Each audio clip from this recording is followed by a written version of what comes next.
Hello students, मैं BP Singh आज आपके लिए लीनियर अलजेब्रा में एक नेक्स्ट टॉपिक लेके आया हूं जिसका नाम है डिपेंडेंस ऑफ वेक्टर्स। इसमें आज आपको बताऊंगा कि वेक्टर्स डिपेंडेंट कब होते हैं और इनडिपेंडेंट कब होते हैं। कहने का मतलब linear dependence of vector, linear independence of vector कब होते हैं। और नेक्स्ट लेक्चर में टॉप मोस्ट थ्योरम जो इसकी हैं छोटी छोटी, वो कौन कौन सी हैं और एग्जाम्पल हैं वो भी बताऊंगा।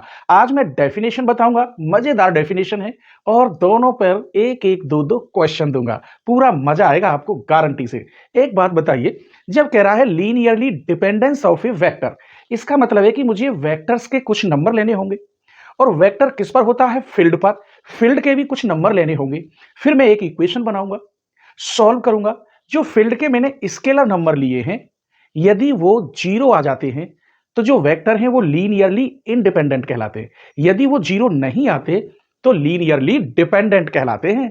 आइए मैं रफ बता रहा हूं, फिर डेफिनेशन लिखूंगा। पूरी कोशिश करूंगा कि हर पॉइंट क्लियर हो जाए। जैसे कि रफ पर मैं बता रहा हूं, मैंने वेक्टर के ले लिए जैसे अल्फा 1, अल्फा 2, अल्फा 3। ये वेक्टर के नंबर हैं, इनके अंदर एलिमेंट होंगे।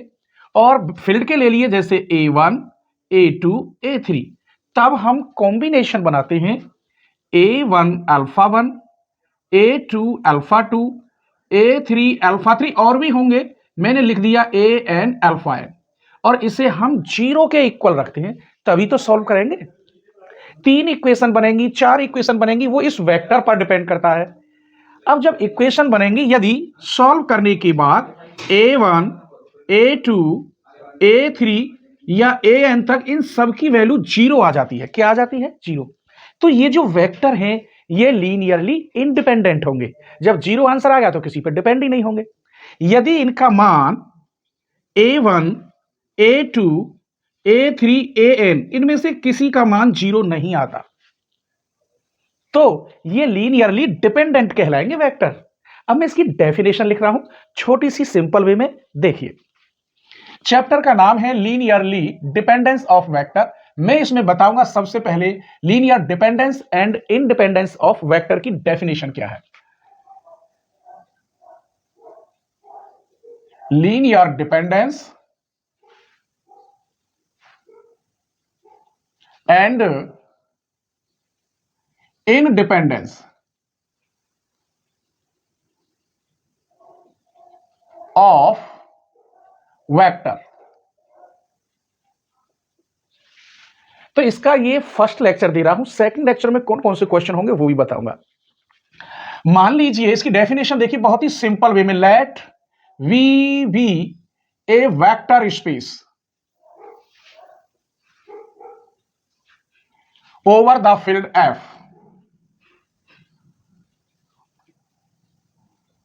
ओवर द फील्ड एफ, ये लाइन तो आप जानते हैं, शुरू से हम पढ़ा रहे हैं कि वेक्टर होता है और किस पर होता है? ये फील्ड पर होता है। मान लीजिए let alpha 1, alpha 2, alpha 3 dot dot alpha n be the vectors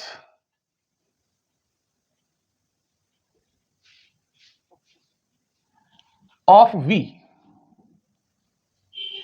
मान लिए वेक्टर मैंने V के, अब फील्ड के लेने होंगे। And let A1, A2, A3 dot dot AN, और ये किसके होंगे? फील्ड के। और क्या होंगे? B scalar. अभी तक मैंने कोई डेफिनेशन नहीं लिखी, वेक्टर ले लिए और फील्ड के स्केलर ले लिए। अब मुझे ऐसे मल्टीप्लाई करनी है। तब A1 alpha 1 plus A2 alpha 2 plus A3 alpha 3 dot dot AN alpha n, इसे हम किसके इक्वल रखते हैं? जीरो के। सॉल्व करते हैं जीरो के इक्वल रखने पर। इफ यदि इनमें से सॉल्व करने पर A1 equal A2 equal A3 dot dot equal AN, ये अगर जीरो नहीं आते, क्या नहीं आते? जीरो नहीं आते, इनकी कोई ना कोई वैल्यू निकलती है, जीरो नहीं आते, तब हम कहेंगे द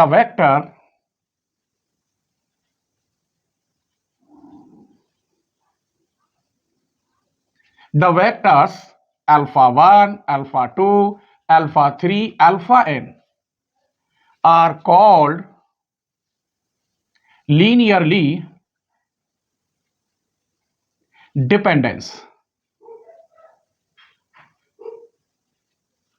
दूसरी शर्त इफ यदि इनका मान a1 a2 a3 an ये सब जीरो आ जाते हैं, तब हम क्या कहेंगे,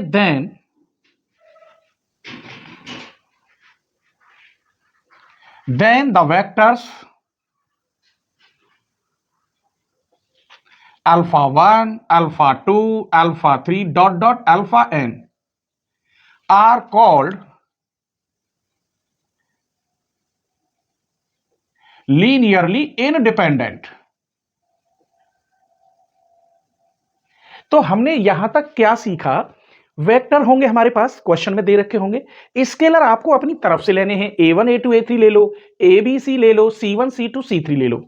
लेने के बाद ऐसे आपको इक्वेशन बनानी है, जीरो के इक्वल रखना है, फिर वो इक्वेशन बन जाएंगी, फिर उन्हें आप सॉल्व करेंगे जैसे भी आप कर सकें। सॉल्व करने के बाद जो स्केलर होते हैं ये, यदि ये जीरो आ जाएं तो इंडिपेंडेंट, अगर ये स्केलर जीरो नहीं आते हैं तो लीनियरली डिपेंडेंट। यही इसकी डेफिनेशन है। अब मैं एग्जांपल दूंगा, एक लीनियर डिपेंडेंस का और एक लीनियर इंडिपेंडेंस का। अगर वीडियो पसंद आए तो प्लीज अपने फ्रेंडों को शेयर करना, सब्सक्राइब करना मत भूलना, नहीं नेक्स्ट वीडियो का नोटिफिकेशन आपको नहीं मिलेगा। ठीक है, चलिए एक एग्जांपल लेते हैं यहां। सो दैट द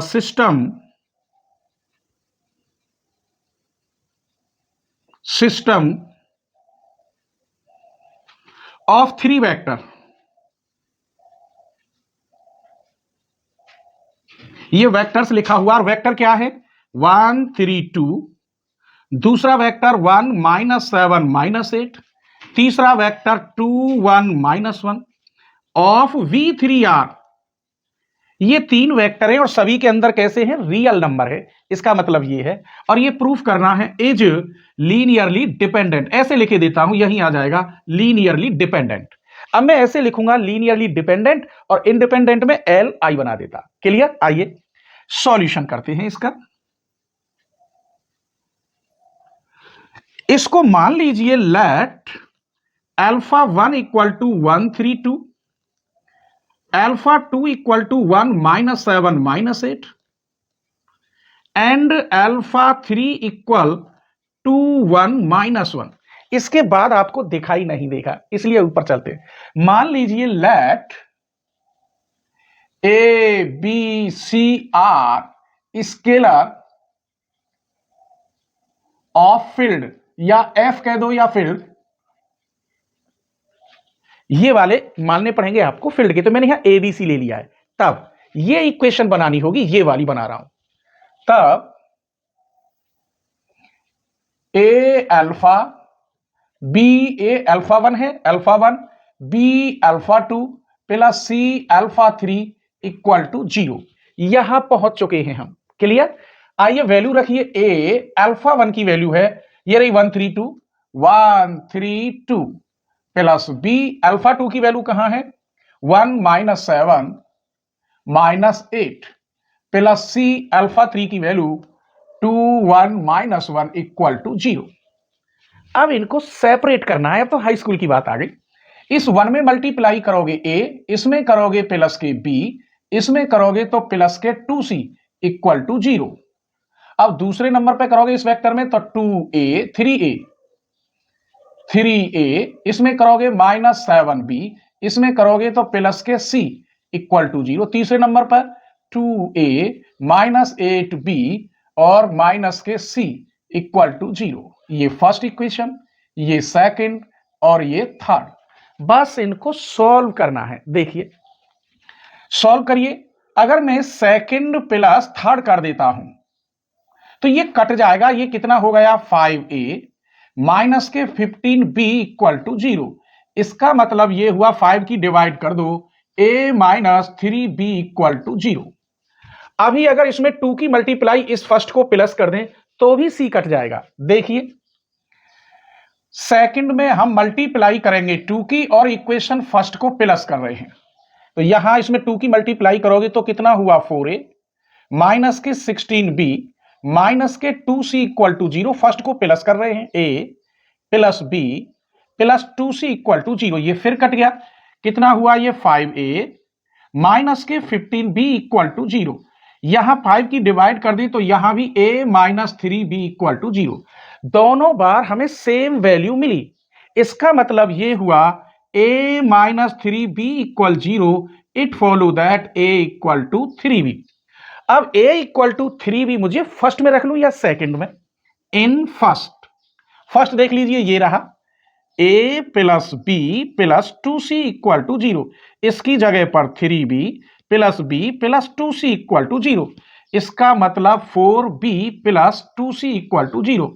2 की डिवाइड करोगे तो 2b plus c equal to 0। इसका मतलब c equal to minus 2b। हम अगर कोई एक वैल्यू चूज कर लेते हैं, अब हमने यहां क्या देखा पता है? c की वैल्यू 0 नहीं आ रही है, c की वैल्यू ये आ रही है। अब इसमें इसकी भी वैल्यू 0 नहीं, a की निकल आई, c की निकल आई और b की इसे कह सकते हो, किसी की भी वैल्यू 0 नहीं है। आप चूज करके देख लो। लेट अगर मैं ये कहता हूं b इक्वल टू 1, तो यहां 1 रखोगे तो a की वैल्यू 3, यहां 1 रखोगे तो c की वैल्यू माइनस 2। यहां पर किसी का मान 0 नहीं आया।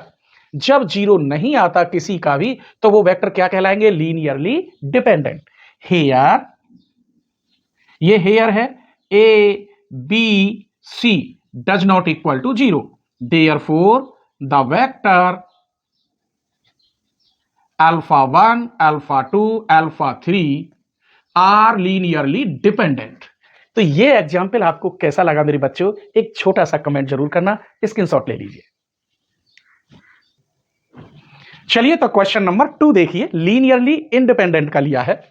इन the vector space V N F, vector space over the field F जिसके अंदर एन वेक्टर है, the system of N vectors E1 equal दे रखा है, E2 equal, E3 equal, dot dot En equal is linearly independent where, इनमें जो 1 है 1 is unity of field.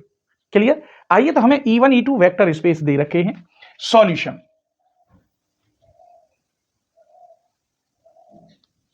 क्या दे रखा है? E1 की वैल्यू है 1 0 0 0 और E2 की वैल्यू है 0 1 0 0 0। E3 की वैल्यू है 0 0 1, फिर 0 0 बहुत है। ऐसे ही En की वैल्यू दे रखी है 0 0 0 बहुत, लास्ट में 1। ये हमें वेक्टर दे रखे हैं। अब हमें फील्ड के मान ले हैं let A1 A2 A3 dot dot An b scalar of field. मान लिए फील्ड के भी हमारे पास स्केलर है और वेक्टर है, तब हम क्या लिखते हैं? ये वाली equation. Then A1 E1 plus A2 E2 plus A3 E3 dot dot An En equal to 0। ये वाली इक्वेशन लिखी है। अब देखते हैं क्या ये 0 नहीं आते, क्या ये सब 0 आते, सॉल्व करके। तो यहां पर A1 E1 की वैल्यू है 1 0 0 0 प्लस A2 0 1 0 0 प्लस A3 0 0 1 0 0 0, कितनी भी बढ़ा दो आगे, प्लस An, यहां 0 0 है और तब 1 है, यहां और भी 0 बढ़ सकती हैं, इक्वल टू ये वाला 0। यहां तक कोई प्रॉब्लम नहीं आई होगी। इनमें A1 की A2 की A3 की डॉट डॉट An की मल्टीप्लाई कर दी। अब सॉल्व करना है। इस 1 में पहले एलिमेंट में मल्टीप्लाई करोगे, यहां करोगे तो A1 0 0 0 तो यही आएगा। दूसरे में करोगे ये 0, यहां दूसरे में हो जाएगा A2, फिर 0 फिर 0। तीसरे में करोगे तो यहां 0 यहां 0, 1 हो जाएगा तो A3, यहां 0। चौथे का लास्ट में n का करोगे तो लास्ट वाले में आएगा An। और ये सब किसके बराबर है? 0। इस 0 की जगह पर बहुत 0 हैं, जितने यहां लिख रहे हैं उतनी 0 हैं। क्लियर? हम लिखते ही एक 0 है, लेकिन वो सबके इक्वल 0 0 लिखा जाता है। तो यहां A1 का मान क्या हुआ? 0। A2 की वैल्यू भी 0 आई, A3 की वैल्यू भी 0 आई, ऐसे ही An की वैल्यू 0 आ गई। कहने का मतलब सभी वेक्टर कैसे आए? 0। तब हम क्या कह सकते हैं? Then the vectors E1 E2 E3 dot dot En यहां तक आर लीनियरली इंडिपेंडेंस। तो ये सब कैसे हुए? लीनियरली इंडिपेंडेंट हुए। एक नोट करके लिखता हूं, एक नई बात बताता हूं। नोट, ये वेक्टर 1 0 0 0 1 0 और 0 0 1 ये तीनों लीनियरली इंडिपेंडेंट हैं और इसकी सबसेट हैं।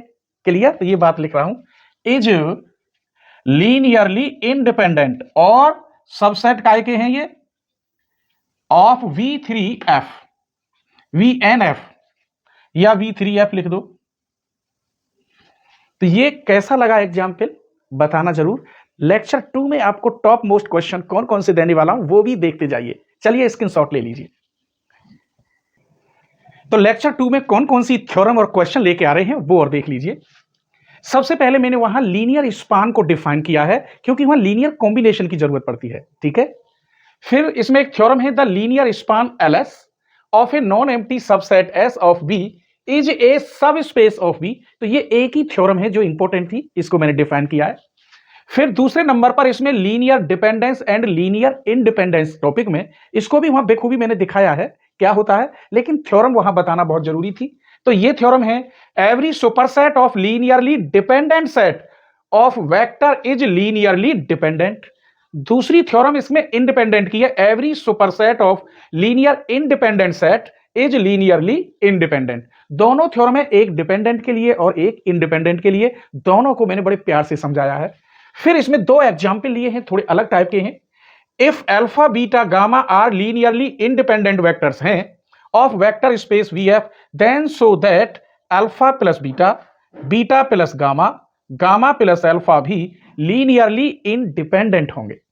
एक और मैंने एग्जाम्पल लिया है, test for linearly independent the set of vectors. इसमें मैंने 5 एलिमेंट लिए हैं सब में, और इनको मुझे over the field of rational number में क्या प्रूफ करना है, लीनियरली इंडिपेंडेंट करना है। तो उम्मीद करता हूं ये लेक्चर जरूर पसंद आएगा और सेकंड लेक्चर को आप जरूर देखेंगे क्योंकि इसके अंदर टॉप मोस्ट थ्योरम है। स्क्रीनशॉट ले लीजिए।